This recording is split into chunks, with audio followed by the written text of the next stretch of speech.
তারপর দিচ্ছি হচ্ছে পেঁয়াজ কুচি, আপনাদের পরিমাণ মতো দেবেন, যতটুকু আলু যতটুকু পেঁয়াজ ধরে সেরকম অনুযায়ী দেবেন। আমরা একটু পেঁয়াজ বেশি খাই, সেই জন্য পেঁয়াজ বেশি দিয়েছি। তারপর আসে কাঁচা লঙ্কা কুচি, এক্ষেত্রে আপনি যদি চান শুকনো লঙ্কা দেবেন, গুঁড়ো দিতে পারেন স্বাদ মতো। আমরা শুকনো লঙ্কা খাই না, তাই আমরা কাঁচা লঙ্কা দিই। তারপর আসে কাঁচা ছোলা,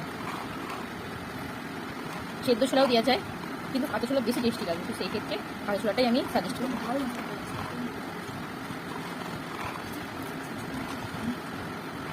তারা একটু সাইজ ছোটো। এবার দেবো মশলাপাতি। মশলাপাতি বলতে আপনারা এখানে দিয়ে নুন দেবেন, বিট নুন দিলে আরও বেশি টেস্ট হয়, কিন্তু আমার কাছে বিট নুন নেই, তাই আমি একটু এমনি নুন দিয়ে কাজটা চালিয়ে দিচ্ছি। স্বাদ মতো নুন। এরপর দেবো হচ্ছে আমরা চাট মশলা, যেহেতু গোটা জিরে, গোটা ধনে, একটা শুকনো লঙ্কার পেস্ট করা যায়, তো সেটা যেহেতু মিক্সি নেই, আমরা এখানে নিয়ে এসে থাকি।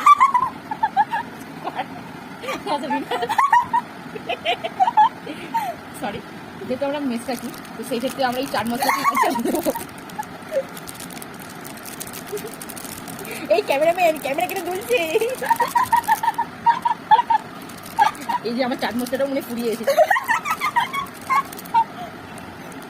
যাই হোক, আমি একটু ভালো করে প্যাকেটটাকে কাটিং করে নিই, যা আছে একটু নিয়ে নিই।